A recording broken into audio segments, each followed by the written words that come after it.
เนาะก็ยาวบ่จื้อเพิ่นว่าอ๋อจะบีบให้สู้ๆเด้อพ่อใหญ่ดีอกดีใจพี่น้องเอ้ยดนๆเทื่อนึงนี่ลูกก็ได้กลับมาอาการคือพ่อใหญ่เพิ่นได้เล่ามาวังกี้นี่แหละพี่น้องเนาะเจ็บอันนี้ปวดเบิดต้นโตเนาะร่างกายก็บ่แข็งๆแล้วก็เจ็บหัวเจ็บหอดตับหอดไตเนาะหูก็บ่ค่อยได้ยินตาก็บ่แจ้งแล้วเนาะอายุในประมาณ90หรือว่า100ปีนี่แหละพี่น้องเนาะ100 ปีแล้ว100 ปีหากก็ได้ยิน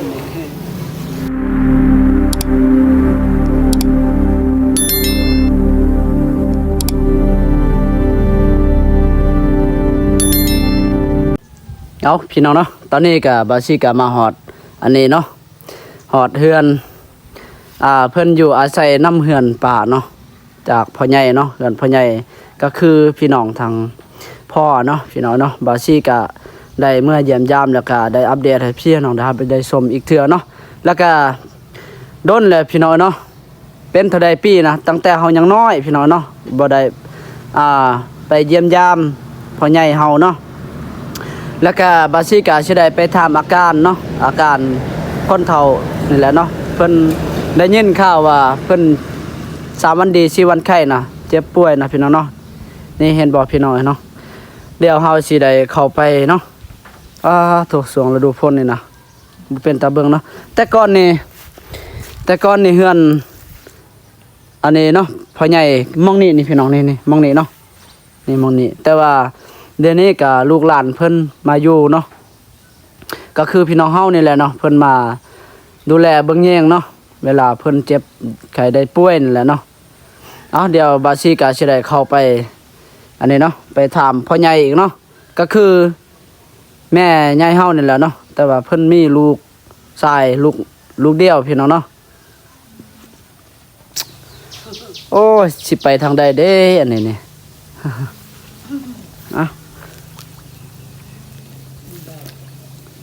โอ้ให้เลยถูกน้ำคนมันร้ายเนาะนี่เดี๋ยวสิถามนี่เพิ่นจื้อเฮาอยู่บ่อย่าฟ้าบอกเด้อแม่ใหญ่เด้อพ่อใหญ่เพิ่นสิจื้อเฮาอยู่บ่เนาะเอาสบายดีพ่อใหญ่สบายดีจื้อลูกอยู่บ่บ่จื้อบ่ค่อยจื้อแล้วนี่จื้ออยู่บ่เอ้าเบิ่งหมอๆก็ได้จื้ออยู่บ่จื้อหลานอยู่บ่บ่จื้อเพิ่นว่าบ่จื้อพี่น้องเอ้ยเนาะเฮ็ดจะได้บัดนี้เพิ่นบ่จื้อเนาะเดี๋ยวอันนี้เด้อลูกสิบอกเด้อร้านนี่ลูกพ่อซื้อย่อยเนาะแม่ซื้อซึนจักบ่โอ้ โอ้บ่จื้อแล้วเนาะบ่จื้อแล้วแม่นแหละจะได้อาการเดี๋ยวนี้อาการนะเจ็บป่วยจะได้ที่ถูกชอบเริ่มโหเริ่มถูกพี่น้องเนาะเพิ่นได้เรามานี่เดียวเพิ่นปากเว้าลาวบ่ค่อยเป็นเนาะเดี๋ยวบาซี่ก็สิได้บอกเติมเนาะเพิ่นว่าอาการนี่ปวดเจ็บอันนี้ปวดต้นโตแล้วก็เจ็บหัวเนาะเจ็บหัวแล้วก็อันนี้ปอดอักเสบบ่อาการหนักก็โหเจ็บหอดตาหอดไตเนาะโดนแหละแม่นแหละพ่อใหญ่เอ้ยหลานนี่บ่ได้มาเยี่ยมยามนี่โดนแล้วบ่ได้ถามข่าวได้ยินข่าวอันนี้เนาะจากพี่น้องนั่นแหละเพิ่นว่าพ่อใหญ่เฮานี่เจ็บไข้ได้ป่วยก็เป็นปีแล้วเนาะแต่ก่อนนี่แม่นบ่เฮือนมองนี่เนาะเฮือนบ่นี่เนาะแม่ใหญ่เนาะนี่บ่นี่เนาะยังชื่ออยู่ยังอยู่นํกันนะเพราะว่าเฮือนบาซี่ก็อันนี้อยู่กับบ้านโพมแหละพี่น้องนี่เฮือนพ่อใหญ่เฮาก็อยู่นี่เนาะแต่ก่อนมาย้ายมาอยู่อาศัยอยู่เฮือนลูกบ่นี่เฮือนลูกบ่นักหลวงโอ้เฮือนลูกเนาะลูกก็เคยดูแบบเวลาเลยโดยลูกจะปิดแล้วโดยมาลงได้ลงบ่ค่อยได้ยินเนาะจักปีแล้วนี่บันเท่าเลย 100 ปีปอโธ่เดี๋ยวนี้นี่ตาบ่ค่อยแจ้งบ่ ฮะ ตานะตาบ่ค่อยแจ้งบ่หึงบ่ มันจะไป ไปอื้ม บ่หึงเห็นบ่เห็นหึงเลย ก็ย้อนบ่จื้อเฮาเนาะบ่จื้อลูกตัวเองหลานตัวเองเด้อนี่เด้อพ่อใหญ่ มันก้าวยาว เนาะมื้อนี้บาซี่ก็ได้อัปเดตเนาะแล้วก็ขอความช่วยเหลือแหน่จากพี่จากน้องเนาะที่เข้ามารับชมเบิ่งคลิปนี้เนาะบาซี่ก็ได้อัปเดตให้พี่ให้น้องได้รับชมผักขอความช่วยเหลือแด่เนาะเพราะว่าอาการพ่อใหญ่เฮานี่หนักหน่วงขึ้นแหละพี่น้องเนาะอายุก็หลายขึ้นเนาะเดี๋ยวบาซี่ก็สิได้ตั้งกล้องเนาะเอาทักทายสบายดีเนาะพี่น้องเบิดสุขุสุคนเนาะที่อยู่ไกลหรือไกลภายในและต่างประเทศเนาะที่เข้ามารับชมและมาติดตามเนาะมื้อนี้บาซี่ก็มีโอกาสเนาะได้อัปเดตแล้วก็ได้มาเยี่ยมยามพ่อใหญ่เนาะตั้งแต่บ่าวซี่ยังน้อยพี่น้องเนาะยังน้อยเนาะบ่ได้ดูแลบ่ได้เบิ่งเนาะคือหลายปีผ่านไปพุ่นแหละพี่น้องเนาะแต่น้อยแหละอันนี้หาก็ได้มาอีกเทื่อพี่น้องเนาะได้เยี่ยมยามเนาะคือแต่กี้แต่ก่อนนี่บาซี่อยู่บ้านนะอยู่เฮือนเนาะแล้วก็ได้หาอยู่หากินแล้วก็ได้มาฝากมาตอนให้พ่อใหญ่เนาะเพราะว่าเพิ่นหาอยู่หากินบ่เป็นแล้วเนาะก็คือปู่เพื่อป้านี่เนาะก็ได้มาให้มาฝากมาตอนแต่ว่ามื้อนี้เนาะบาซี่ก็ได้มาอีกเทื่อนี่ก็ได้มาอัปเดตเนาะมาถามอาการพ่อใหญ่เนาะอาการคือพ่อใหญ่เพิ่นได้เล่ามาวังกี้นี่แหละพี่น้องเนาะเจ็บอันนี้ปวดเบิดต้นโตเนาะร่างกายก็บ่แข็งแรงแล้วแล้วก็เจ็บหัวเจ็บหอดตับหอดไตเนาะหูก็บ่ค่อยได้ยินตาก็บ่แจ้งแล้วเนาะอายุในประมาณ90หรือว่า100ปีนี่แหละพี่น้องเนาะ 100 ปี 100ปีแล้ว 100 ปี โอ้หาก็ได้ยินได้ยินแล้ว หาก็ได้ยินเนาะ ตุ้งเป็นเรื่องมาตอนเปลี่ยน บ่ค่อยได้ยินหรอบ่ ได้ยินเนาะเฮาเว้าเมื่อกี้นี่นะเฮาเว้าดังปานนั้นพ่อใหญ่ทางพ่อใหญ่เพิ่นว่าบ่ได้ยินพอค่ำเลยยินแต่ค่อยๆนะ โอ้ดนแล้วอาการเนาะมื้อนี้ก็ร้านได้มาเยี่ยมยามมาเบิ่งอาการพ่อใหญ่เนาะดนๆเทื่อนึงแหละร้านนี่มีโอกาสเนาะได้มาเยี่ยมมายามโดยคือช่วงยังปลูกเฮือนบ่อนนี่เนาะ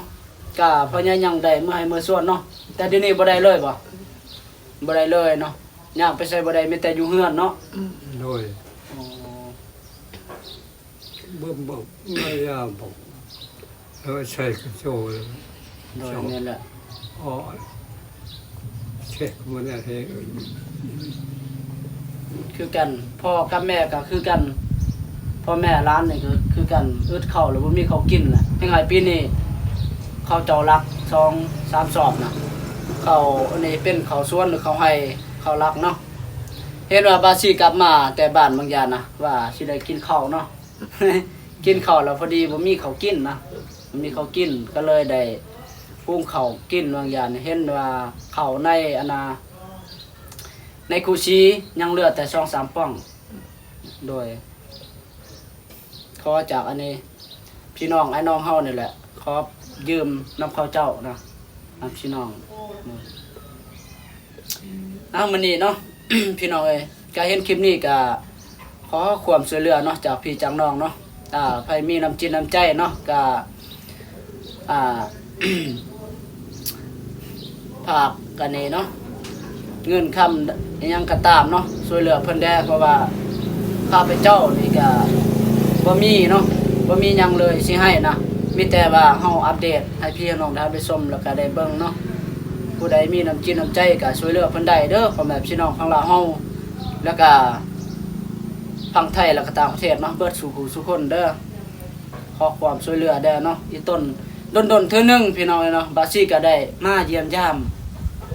อันนี้บ่ได้สร้างภาพให้พี่ให้น้องเด้อความจริงพี่น้องเนาะลูกก็มีอยู่บ่ลูกชายเนาะคือนะบ่จื้อแหละโอ้แม่นแล้วเนาะเพิ่นไปใช้แล้วเดี๋ยวนี้ ที่มูกันละมู อยู่นะtôi จะมูราเก้ เมื่อชวน tôi mà trâu nó quần ai โอ้ mình phút mình ăn người ta chưa nung mà จะมัว โอ้เมื่อให้เนาะ อืม โอ้อยู่พุ่นบ่อยู่ อีสานเนาะ มึงก็มา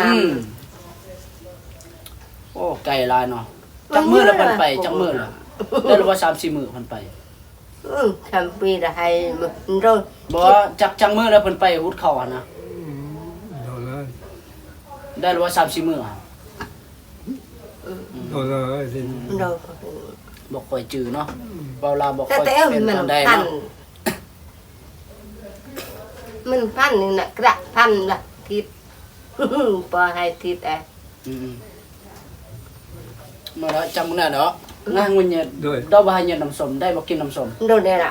กินน้ำส้มได้เนาะ อืม เดี๋ยวถ่ายอยู่ในก่อนเด้อลูกสิไปซื้อน้ำส้มให้กินเนาะ โดย ให้มีแหงมีเหือเนาะ ดักมันนำทมเอานี่เนาะ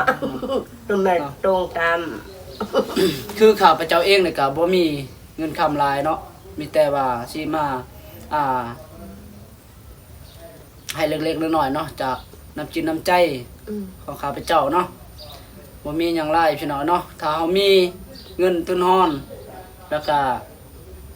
คือสิได้ช่วยเหลือหลายกว่านั้นเนาะพี่น้องเนาะเฮาบ่มีพี่น้องเนาะเดี๋ยวถ่ายอยู่นี่ก่อนเด้อ โด ลูก ย สิไปซื้อน้ำส้มก่อนเนาะ อืม โดยโอ้โดนเทื่อหนึงได้เจอหน้าเจอตาเนาะ แต่ดักมันนำทมบ้านมันแล้วก็คอยบ้าน โอ้เล็กตะซอยเด้อให้กินเด้อกินเล็กตะซอยเด้อ แล้วก็คอย จะได้พี่น้องเนาะยินดีนำบ่ให้เพิ่นกินเล็กตะซอยเนาะเพราะว่าได้ยินทางแม่ใหญ่เพิ่นว่าเนาะส่วนหลายนี่เขา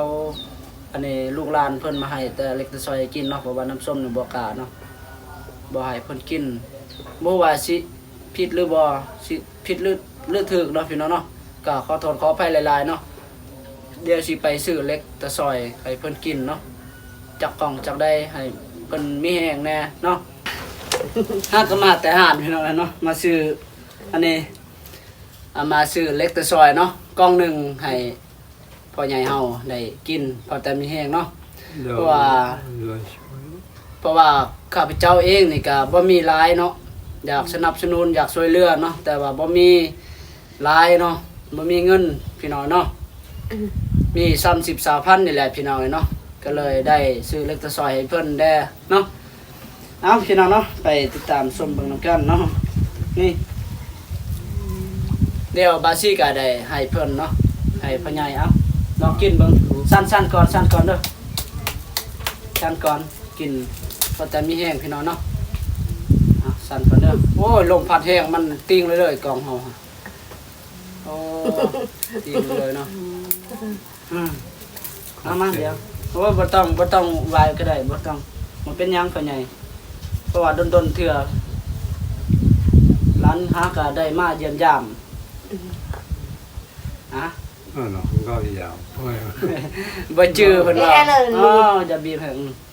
บ่จื้อเพิ่นว่าเนาะจ้ะ มาเถอะก็ยาว บ่เห็นเลย แล้ว บ่เห็นหุ่งบ่ติเนาะเนาะเฒ่าแล้วเนาะอายุก็หลายขึ้นแหละ มัดลุงแบบมันพลัง 100 ปีเนาะ 100 ปีเลยแล้วธรรมดา ยังสมัยคนตะกี้ตะกอนพี่น้อยเนาะพ่อใหญ่เฮานี่อายุยืนยงเนาะอายุหลายแหละ แล้วอย่างนั้น โดยหมดเป็นอย่างเนาะร้านก็ดีใจเนาะที่ได้มาเยี่ยมยามมาแวะมาลิ้นนี่แหละเนาะแล้วก็ได้มาถ่ายคลิปหรือว่าอัปเดตให้พี่ให้น้องเนาะไปเห็นคลิปนี้พี่น้องเนาะก็ความช่วยเหลือได้เด้อขอความช่วยเหลือแล้วก็อย่าลืมทักมาได้ทางเฟซหรือว่าทางเบอร์เนาะทักมาหาได้เนาะโทรทางเบอร์มีเนาะเบอร์โทรเฮาก็คือ02097140799โทรมาได้เนาะผู้ใดมีน้ำจิตน้ำใจขอความช่วยเหลือจากพี่จากน้องเนาะให้พ่อใหญ่เฮาแน่เนาะ อัปเดตนี่อย่าให้มีเนาะมีเมตตามีบุญมีคุณพ่อใหญ่เนาะคือแต่ก่อนนี่นะช่วงอยู่นี่เนาะว่าสิก็ได้มาลิ้นเนาะมาเบิ่งพ่อใหญ่เฮานะ คืออยู่เฮือนหลังเก่านี่เนาะแต่เดี๋ยวนี้มาย้ายมาอยู่เฮือนลูกเนาะแม่นบ่ น่ายากเลยเว้ย บ่จื้อเลย บ่ค่อยจื้อเลยเพิ่นว่าเอ่อ มาเองก็ยากเว้ย ขอให้แข็งแรงเด้อพ่อใหญ่เด้อได้ยินบ่ขอให้แข็งแรงเด้อ โดย แข็งแรงเด้อเจ็บอย่าได้ใครอย่ามีเด้อพ่อใหญ่ขอให้อายุมันยืนยงเนาะ ช่วย บ่จื้อแล้วอันนี้เบิ่งก็บ่แจ้งเลยเนาะ บ่ค่อยเห็นทางอันนี้แม่ใหญ่เฮานี่ก็พี่น้องทางบาซีคือกันพี่น้องเห็นแล้วเนาะแล้วก็แม่ใหญ่พ่อใหญ่นี่ก็พี่น้องทางพ่อ เนี่ยน่ะปักกวนเนี่ยจะได้ย่อย โดยจังได๋แม่นแล้วลูกแล้ว บ่จื้อคือกันโอ้ถ้าก็ได้เที่ยวผ่านๆกี่นี่นะผ่านมาเฮาก็กลับมาทางพี่เนาะกลับมาบ้านดูแต่ว่าบ่เห็นพ่อใหญ่เนาะส่วนใหญ่พ่อใหญ่อยู่ในเรือนไปย้อนเฮาบ่เห็นนะแม่ แม่เลยเท ลูกก็บ่สบายนะเป็นไข้หวัดคือกันนะอยู่ในเรือนน่ะบ่เห็น ไปกับมันเนี่ย 3 ปีนี่แหละบ่สบายบ่ อืม โอ้ปลาทุ บ ก อก ข์ พูดยังไงอ่ะ 3 ปีเลยเริ่มอาการไข้เนาะ นี่ อาการผิดปกติเลยเนาะเพราะว่าอายุก็หลายขึ้นน่ะ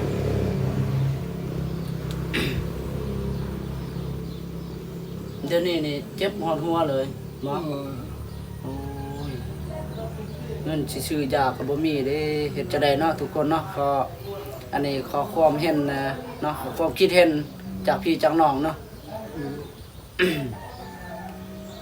ถึงก็เลยไงกู ลูกนี่บ่ โดย พูนอยู่เมืองเก่าแม่นอยู่อัตตปืออยู่เมืองเก่าอยู่บ้านพอกแม่นก็เลย บ่ได้อยู่นำกันนะหลายปีแหละ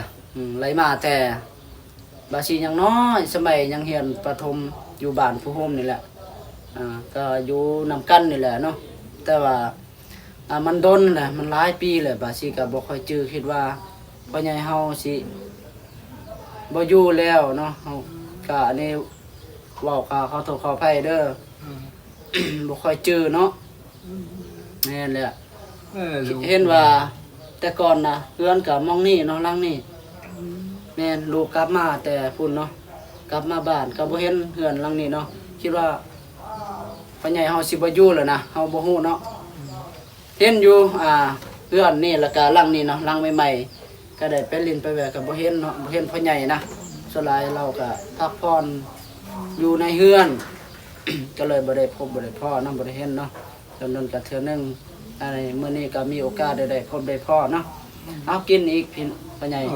กินให้มีแห้งกินหลายเนาะ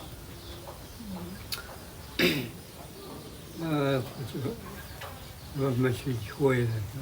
โดยแม่นแหละ มันไปจิบ นี่น่ะบ่4,000กีบ บ่คือแต่ก่อนสมัยแต่ก่อนอันนี้ในกล่อง5,000เดี๋ยวนี้เด้อกล่อง 10,000แหละต่อไปในกล่อง20แล้วทางบ้านเฮานี่ขายกับเพลงเนาะเครื่องขนมข้าวต้มกะยาเดี๋ยวนี้เนี่ยทง 3,000 4,000เลยบ่กล้าสิซื้อเลยพี่น้องเอ้ย ถึงเลยเตะหาทัน แม่นแต่ก่อน 5,000 มีทงละ1,000เดี๋ยวนี้กลายเป็น 5,000ล่ะทงหนึงบาซี่นี่บ่กล้ากินเลย มีทงอันนี้ทง 2,000 แต่ก่อนเดี๋ยวนี้ทง 7,000 8,000 ทางบ้านเฮานะเพลงแหละพี่น้อยเนาะส่วนหลายเฮามาพี่นี่บ่กล้าบ่ปานใดนะเฮาซื้อเครื่องอยู่นี่นะมันเพลงหลาย